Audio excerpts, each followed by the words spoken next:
إن المسلمين والمسلمات والمؤمنين والمؤمنات والقانتين والقانتات والصادقين والصادقات والصابرين والصابرات والخاشعين والخاشعات والمتصدقين والمتصدقات الحمدللہ رب العالمین والصلاة والسلام علی سید الانبیاء والمرسلین اما بعد اعوذ باللہ من الشیطان الرجیم بسم اللہ الرحمن الرحیم ربنا آتنا فی الدنیا حسنۃ وفی الآخرۃ حسنۃ وقنا عذاب النار اللہم صلی علی سیدنا محمد وعلی آل سیدنا محمد وبارک وسلم۔ السلام علیکم ورحمۃ اللہ وبرکاتہ۔ آج ہم سورہ بقرہ کی آیت نمبر 97 سے دورہ قرآن کا آغاز کرنے جا رہے ہیں۔ ترجمے کے ساتھ مختصر تفسیر بیان کرنے کی کوشش کریں گے۔ اللہ تعالیٰ سے دعا ہے کہ وہ ہماری اس کاوش کو اپنی بارگاہ میں قبول فرمائے۔ بسم اللہ الرحمن الرحیم۔ قل ما کان عدوا لجبریل فإنہ نزلہ علی قلبک بإذن اللہ۔ تم فرما دو تو جو کوئی جبریل کا دشمن ہو تو اس نے تمہارے دل پر اللہ کے حکم سے یہ قرآن اتارا، مصدقا لما بین یدیہ وہدی وبشریٰ للمؤمنین،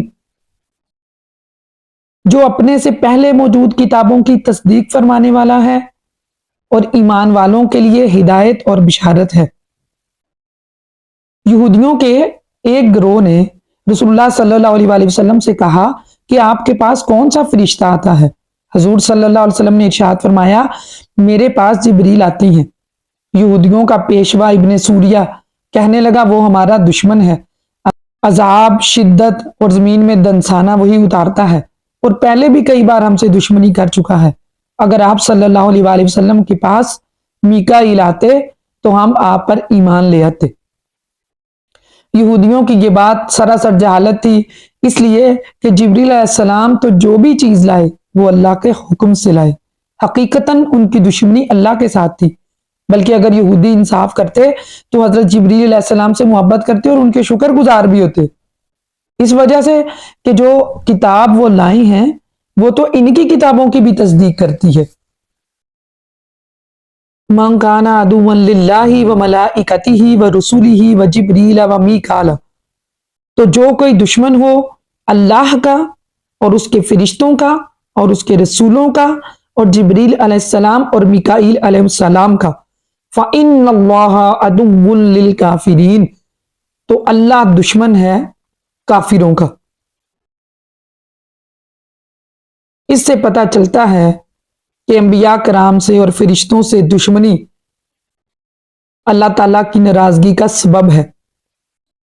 محبوبان حق سے دشمنی کرنا، محبوبان حق سے دشمنی کرنا اللہ سے دشمنی کرنا ہے۔ حضرت جبریل علیہ السلام خادم ہیں رسول اللہ صلی اللہ علیہ وسلم کے، انبیاء کرام کے، ان کا دشمن رب تعالیٰ کا دشمن ہے۔ یہ بھی معلوم ہوا کہ ایک فرشتے سے عداوت سارے فرشتوں سے دشمنی ہے۔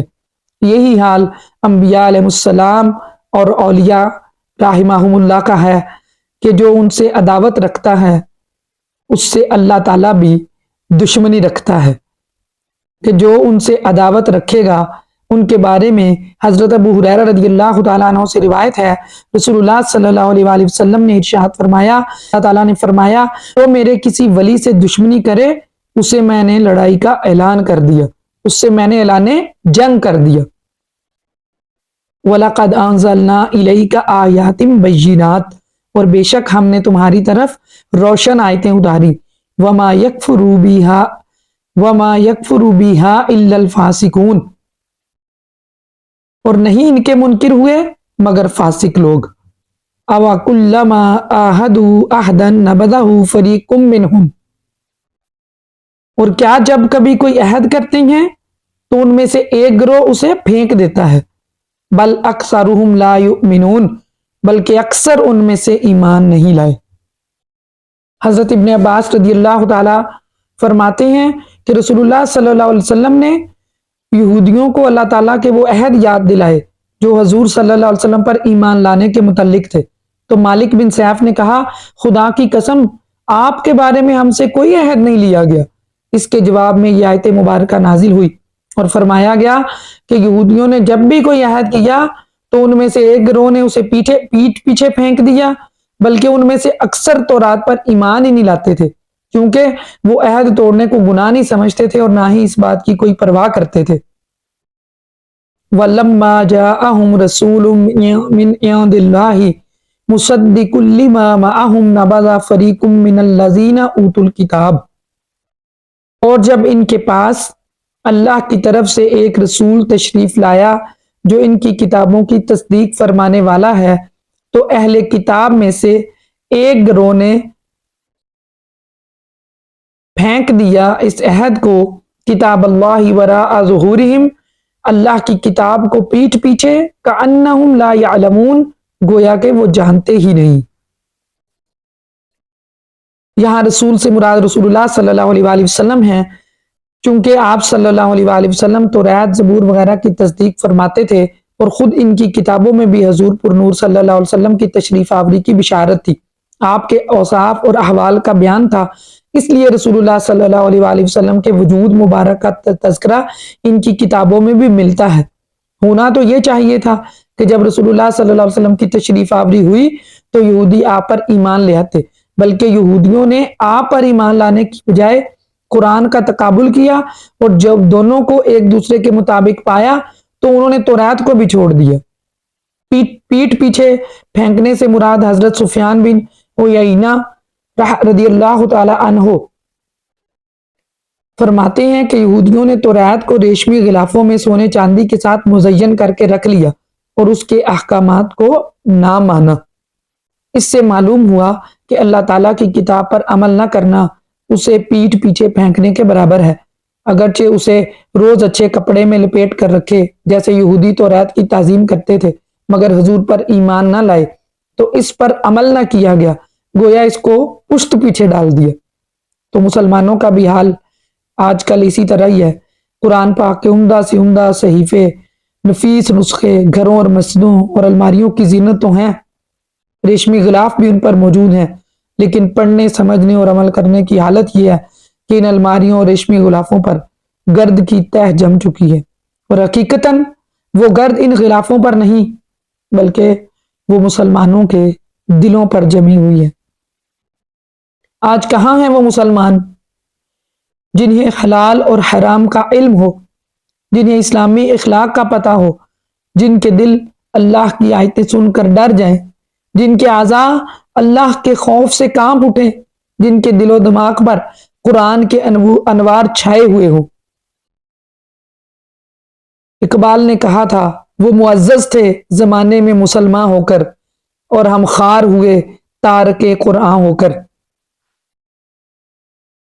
اس سے یہ بھی معلوم ہوتا ہے کہ قرآن شریف کی طرف پیٹھ نہیں کرنی چاہیے، کہ یہ بے رخی اور بے توجہی کی علامت ہے، اور یہ بھی معلوم ہوا کہ بے عمل آدمی جاہل آدمی کی طرح ہوتا ہے، بلکہ اس سے بھی بدتر۔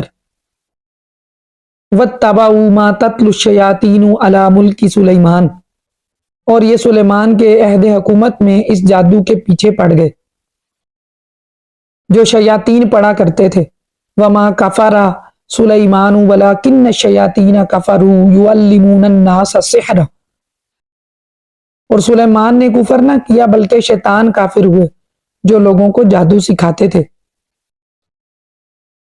وَمَا أُنزِلَ عَلَى الْمَلَكَيْنِ بِبَابِلَ هَارُوتَ وَمَارُوتَ، اور جو بابل شہر میں دو فرشتوں ہاروت اور ماروت پر اتارا گیا تھا۔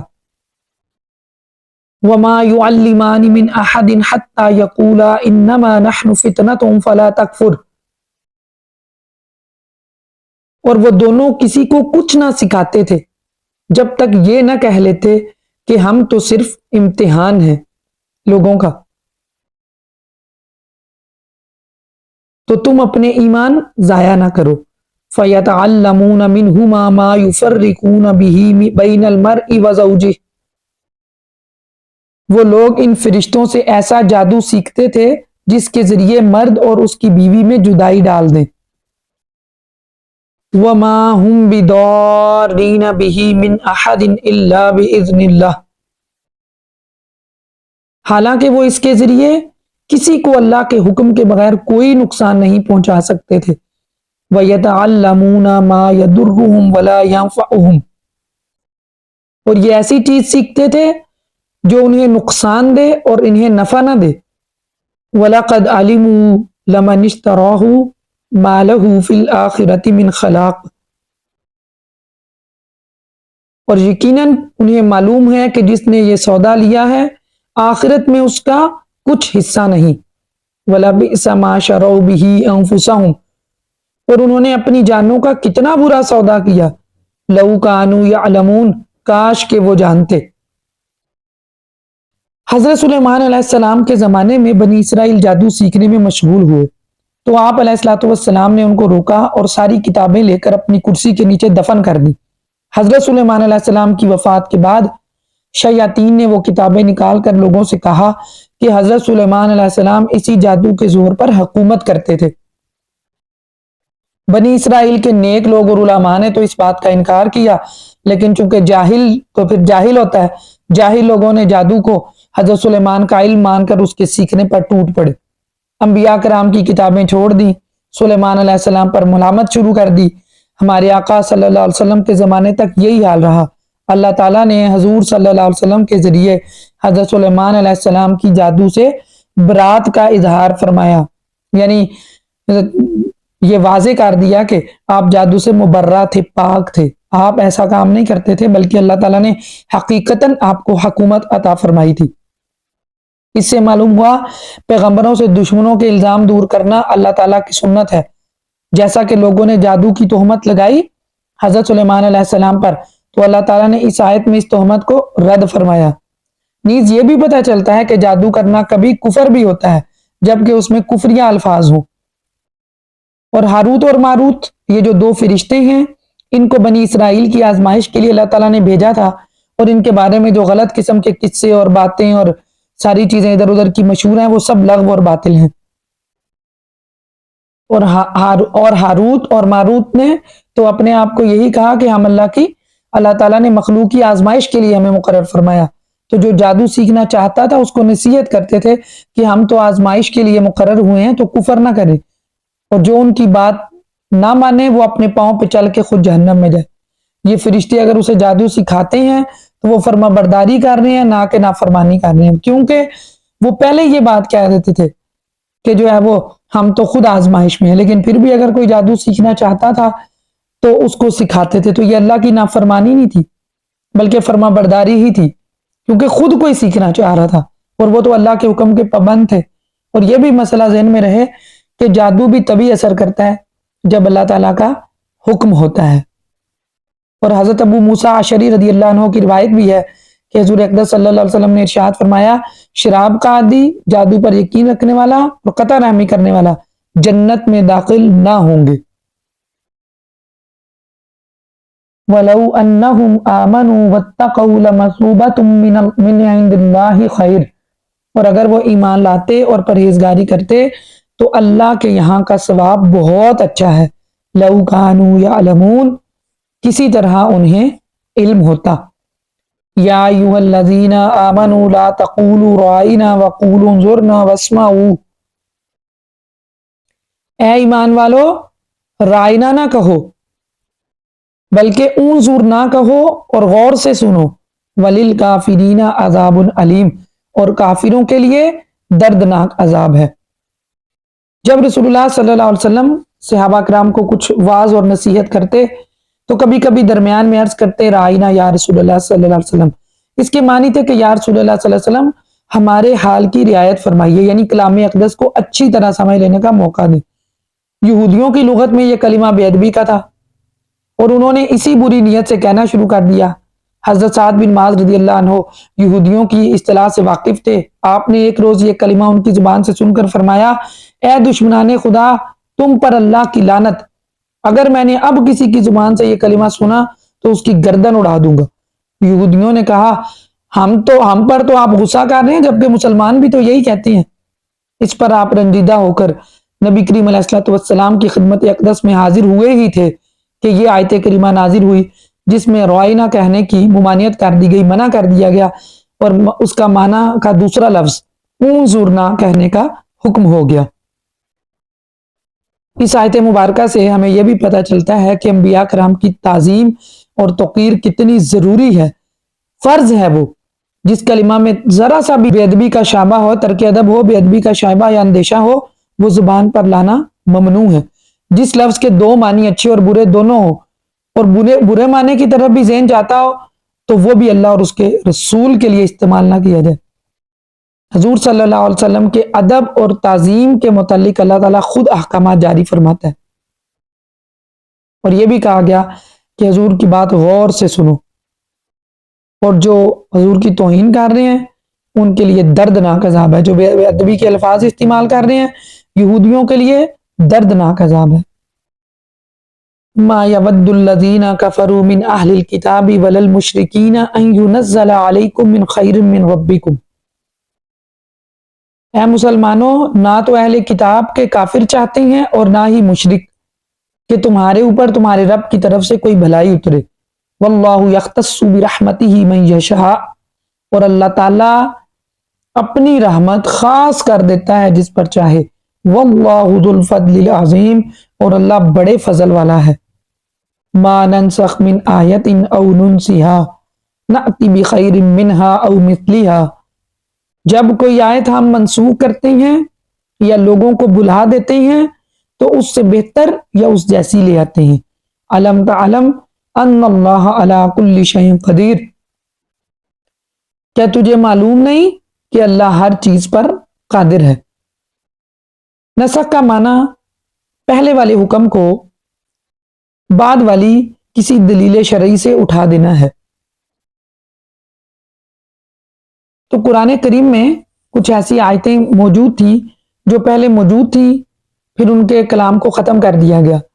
بعض کا کلام باقی رکھا گیا اور حکم منسوخ ہو گیا، اور بعض کا حکم رکھا گیا اور کلام منسوخ ہو گیا، اور بعض ویسے ہی منسوخ کر دی گئی۔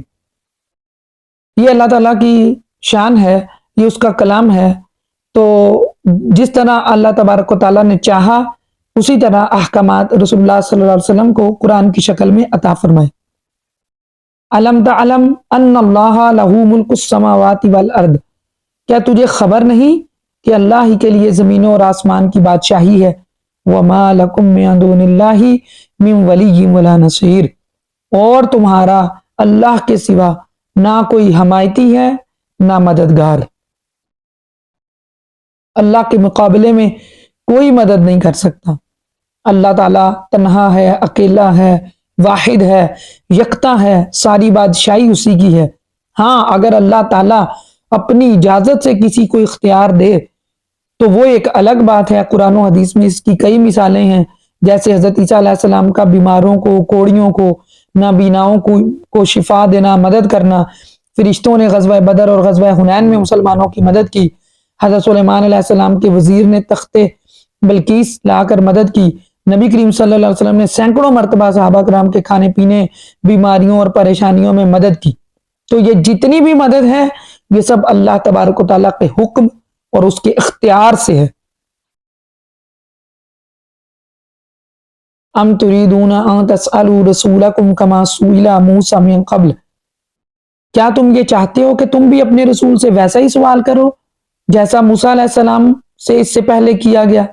وَمَن يَتَبَدَّلِ الْكُفْرَ بِالْإِيمَانِ، جس نے ایمان کے ساتھ کفر کو تبدیل کر دیا، ایمان کے بدلے کفر اختیار کیا، فَقَدْ ضَلَّ سَوَاءَ السَّبِيلِ، تو وہ دور کی گمراہی میں سیدھے راستے سے بھٹک گیا۔ وَدَّ كَثِيرٌ مِّنْ أَهْلِ الْكِتَابِ لَوْ يَرُدُّونَكُم مِّن بَعْدِ إِيمَانِكُمْ كُفَّارًا، بہت سارے اہل کتاب ہیں کہ ان پر حق خوب ظاہر ہو چکا، وہ اپنی دلی حسد کی وجہ سے چاہتی ہیں کہ کاش وہ تمہیں ایمان کی طرف سے کفر کی طرف پھیر دے۔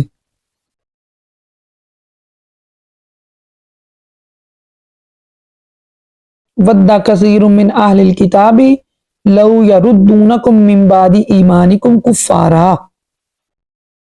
بہت سارے اہل کتاب یہ چاہتے ہیں کہ وہ تمہیں ایمان کے بعد کفر کی طرف پھیر دیں، حسدا من عند انفسہم من بعد ما تبین لہم الحق، اپنے دل کے حسد کی وجہ سے، حالانکہ ان پر حق خوب واضح ہو چکا۔ فَاعْفُوا وَاصْفَحُوا حَتَّى يَأْتِيَ اللَّهُ بِأَمْرِهِ، چھوڑ دیں اور درگزر کریں یہاں تک کہ اللہ تعالیٰ اپنا حکم لائے۔ ان اللہ علی کل شیء قدیر، بے شک اللہ تعالیٰ ہر چیز پر قادر ہے۔ جنگ احد کے بعد یہودیوں کی ایک جماعت نے حضرت حذیفہ بن یمان اور عمار بن یاسر رضی اللہ تعالیٰ عنہما کو معاذ اللہ مرتد ہونے کی دعوت دی۔ ان بزرگوں نے سختی سے رد کیا اور پھر حضور کی خدمت میں حاضر ہوئے صلی اللہ علیہ وسلم اور یہ واقعہ بتایا۔ حضور پر نور صلی اللہ علیہ وسلم نے فرمایا تم نے بہتر کیا اور فلاح پائی۔ اس پر یہ آیت نازل ہوئی۔ حسد ایک ایسی بیماری ہے جس پر کافر بھی دیکھیں تمنا کر رہا ہے کہ وہ دوسرے کو ایمان سے محروم کر دے۔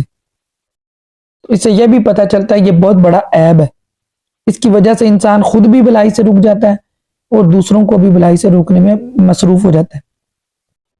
لہٰذا ہر مسلمان کو چاہیے کہ وہ اس سے بچنے کی کوشش کرے۔ حضرت ابو ہریرہ رضی اللہ تعالیٰ عنہ سے روایت ہے، رسول اللہ صلی اللہ علیہ وسلم نے ارشاد فرمایا حسد سے دور رہو، حسد نیکیوں کو اس طرح کھا جاتا ہے جس طرح آگ خشک لکڑیوں کو یا فرمایا گھاس کو کھا جاتی ہے۔ حضرت وہاب بن منبع رحمۃ اللہ تعالیٰ علیہ فرماتے ہیں حسد سے بچو کیونکہ یہ پہلا گناہ ہے جس کے ذریعے آسمان میں اللہ تعالیٰ کی نافرمانی کی گئی، اور یہی پہلا گناہ ہے جس کے ذریعے زمین میں اللہ تعالیٰ کی نافرمانی کی گئی۔ استغفر اللہ الذی لا الہ الا هو الحی القیوم واتوب الیہ۔ اللہ تعالیٰ سے دعا ہے کہ وہ ہمیں حسد جیسی بیماری سے محفوظ فرمائے، ہمارے دلوں کو نور ایمانی سے منور فرمائے اور ہمارے ایمان میں تقویت عطا فرمائے، ہمارے ایمان کو قوی فرمائے۔ وآخر دعوانا ان الحمد للہ رب العالمین۔